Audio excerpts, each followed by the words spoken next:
Candle wicks can be confusing. Is it a rejection wick? Is it a liquidity grab? What do we do when a candle does not have a wick?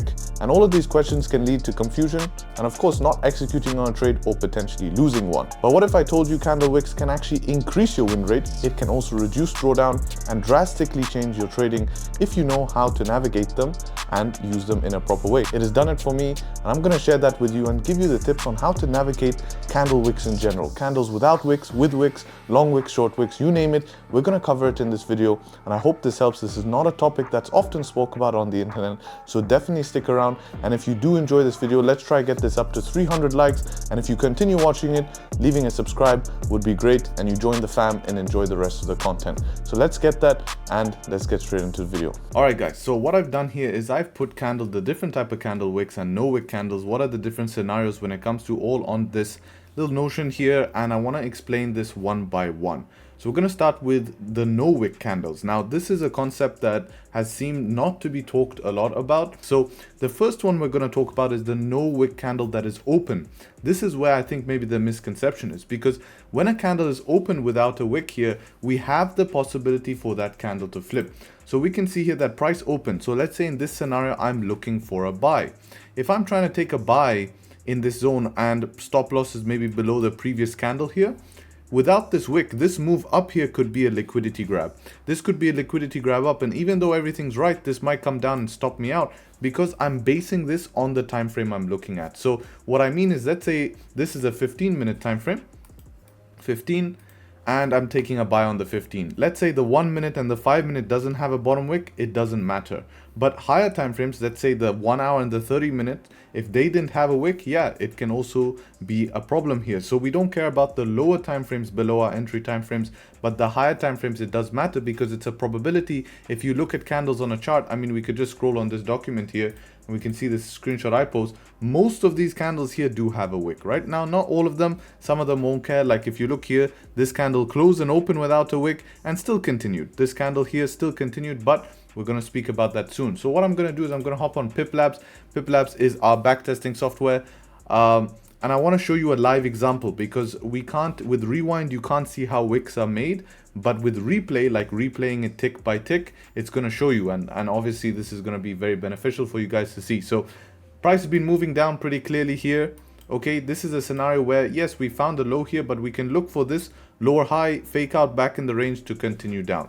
Okay, but I just want to show you where a wick could avoid you from a situation. It's not to say that this analysis is 100% correct. You can even argue here, head and shoulders pattern, blah, blah, blah, blah, blah, whatever. Doesn't matter. This is not the point of this. I want to show you where to wick. So let's say you want to take a sell at the break of these lows, right? Because you're looking for price to continue down. I'm going to change this to a sell order. I'm looking for a sell break of the lows. Stop loss going to go above the high. Target going to be the next support. So 1 to 1.5. Makes sense to take this trade. Let's go and play by 1 second here and see how the candle opens up. So candle opens up, no top wick. You guys can see that, no top wick. Now, this is an open no wick candle. The problem is that anytime this candle can flip, right? But people who say, I don't care about that, there's other candles here with no wicks, it didn't flip. Yeah, it doesn't matter. There's other times where you could have taken a trade and it would have played out, and there's other times where it wouldn't have played out. We're trading a game of statistics and probabilities. We want to increase probabilities. So what happens here? You get triggered, boom, let's see. Okay, there we go. P&L 129 here, right? We can see the trade feed here, okay? Price is now pushing down. You're very happy. Oh, wow, I'm in profits. This is great. Screwed, there's no top wick. Doesn't matter. This is great. I'm in profits, 300 profits. This should go to my TP, okay? And this ends up being what? What do you think this? Well, I'm probably going to ruin it for you already. But we speed this up a little bit. This actually ends up being what? This looks good, right? Look, this is at real time. This is my point. If you guys are back testing or doing anything, you need to show in real time, because this is where your emotions come through, because this looks good. You have no tension here.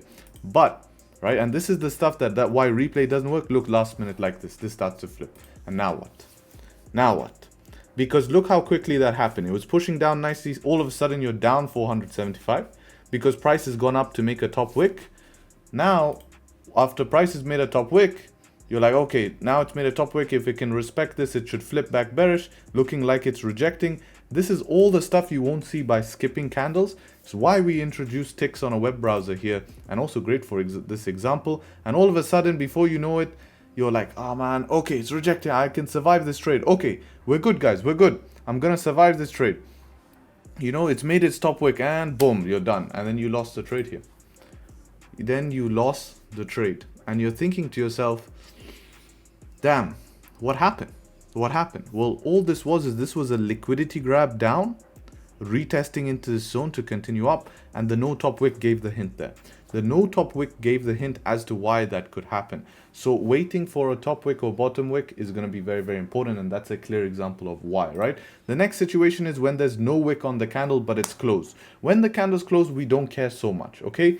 Keep it very simple, very clean. We don't care when the candle is closed, okay? So when candle is closed, I'm not too worried about if there's no wick, but if that candle on, let's say, a 30-minute time frame is still open, what do we see sometimes happen? Well, sometimes what we see happen is this candle here is still open on the 30-minute.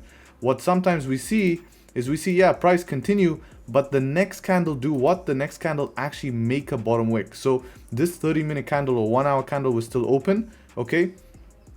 And we see it come down to make its bottom wick here, all right? So this candle came down. As you can see, if you were to draw a line where the bottom wick should have been made, it would have been made here. You can see since this candle didn't have a wick, sometimes the candle, now not all the time, it's not a very high percentage, but it does have the possibility that since liquidity wasn't grabbed when the candle was opened, it goes down to grab a bottom wick. So be careful. Even though candles are closed, sometimes price can come down for a liquidity grab. Keep an eye out for that. But as a rule of thumb, when the candle is closed, don't worry too much about no bottom or no top wick.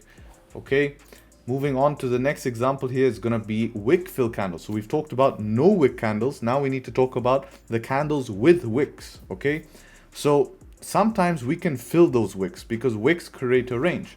You know me in my trading. If you don't, I trade price action and I look to take price in a clean zone. What does that mean? Well, if I am taking buys towards the left hand side, I want there to be clean candles like this.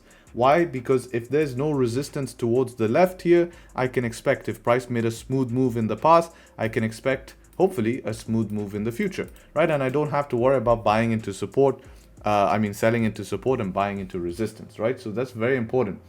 And a wick, if you understand what is a wick, right, and you reverse what is a wick, okay, a wick is candles on lower time frames, right? That's all it is. So if you went to the daily time frame and saw a wick on the 4 hour, on the 1 hour, that would be candles, right? So a wick on a 15-minute would be 1 minute candles going up, followed by a couple of candles going down before that 15-minute candle close. Let me change the color.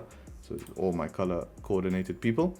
So that would be, look something like that. So that would create a wick. Is the 1 minute went up and then came down before the actual candle closed. So essentially that's a clean range. It's a clean range and you can actually look to fill these wicks. Okay, so that basically is what a wick is, right? A wick is candles on lower time frames, so it sometimes can create a range. So how do we know if we can fill that wick, right?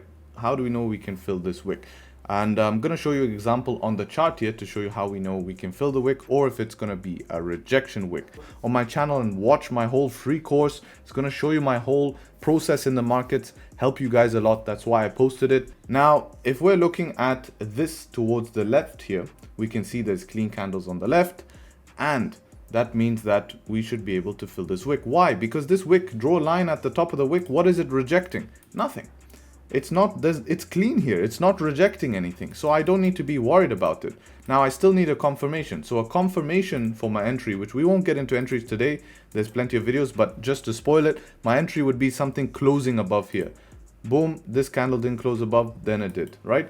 So I can actually go for this wick fill. Now, ideally, maybe it closed somewhere here so I can get a bigger wick. But if you do some measuring, this is not to be sneered at. This is still an equivalent of 13 points here. 13 points is not bad, right? It's not bad, 13 points. Stop loss will go below here, right? If we look at the position, it's almost 25% of the position. So to fill this wick is going to be valid. Why? Because it didn't tap anything. It didn't tap anything. Now let me show you a rejection wick, because that's the next thing. And the last thing we need to talk about is, actually no, it's not the last thing, it's the next thing, is a rejection wick. So on the same example here, we can see a couple of candles back here, price rejected. These are wicks you can't fill, even though it filled it later. This is something you don't know. Why? Because this tapped into a resistance zone. We tapped into a resistance, it's 50-50. We're either going to reject from it and go down, or we need something to break above it to give us the confirmation of continuation. This is where a lot of people get very confused with trading, is they try to say to themselves, oh, it played out now, I don't need to care about that in the future. No, one iteration doesn't mean shit. It's a long-term game. It's over hundreds of trades where this is going to matter. So even though eventually this filled this wick, you don't know. It could equally reject from here and go and stop you out first, right? But it's two examples next to each other I wanted to use it. So when we're at a resistance or at a support and price has tapped that support, that's a rejection. You can't fill that wick because it's rejecting. It's 50-50. We don't know if it goes up. We don't know if it wants to go down. All right, so if we look at the last example here, which I have on the chart, which is a liquidity rejection. So what does that mean? Rejection wicks are not always a bad thing. When we reject something, this could give us extra confirmation towards the trade. Because today, if I'm looking for buys and I see price rejecting the downside, all that's doing, it's going and grabbing liquidity, which is basically giving me some juice, like a rubber band, right? Pulls down the rubber band, boom, to give you that spring back up. So it's actually more of a confirmation. So whenever you see a rejection wick to the opposite side of your trade, meaning that if I'm looking for buys and I'm seeing a rejection wick, I mean the same side as your trade, forgive me. When you're seeing a rejection wick, the same side of your trade, meaning I see a rejection from the downside and I'm looking for a trade to the upside, I guess it's opposite, but it's, you know, it's the same way. It's actually a confirmation, right? These rejections are confirmations because they're proving to me price tried to go down, failed, and now is making its way towards the upside. So when this happens, this is where I actually execute, right, and can look for more confirmation to take my buy. So if we look here in this scenario, this is actually at an all-time high. We closed above this zone. I can take a buy having the confidence that price has actually rejected the downside, and this should be the juice it needs to give me a move towards the upside. Once we break the high, we can continue here. Now, one thing I didn't mention about this is actually breaking candle highs, okay? This is going to be a little bonus tip in here. Those who stay to the end, maybe comment BOH. People won't understand who haven't stayed to the end, but they won't. BOH stands for break of high. And the reason we always want to go break of the candle highs is because if we're looking at market structure, when a candle low is made, and a candle high is made and a new candle low is made, what is it doing? So this is the bottom wick, that's the top wick, that's the new candle bottom wick, and that's the top wick. Guess what we just made? We made market structure. So we want to be entering when it breaks structure to get the confirmation. Otherwise, it could potentially reverse before you've entered too early and you're stuck in drawdown. So that's a little bonus tip there, entering break of high or break of low, right? So this is the example of wicks. This is a great video. This is not really a topic talked too much about on the internet. I'm quite happy to bring this video to you guys. Definitely let me know in the comments if you enjoyed this video. I can make separate videos about each one of the different type scenarios, going in more examples, but I wanted to put it all together in one video. It's a masterclass on wicks. This. Hope you guys enjoyed. With that being said, take care, trade sharp, and hopefully catch you guys very, very soon. Peace.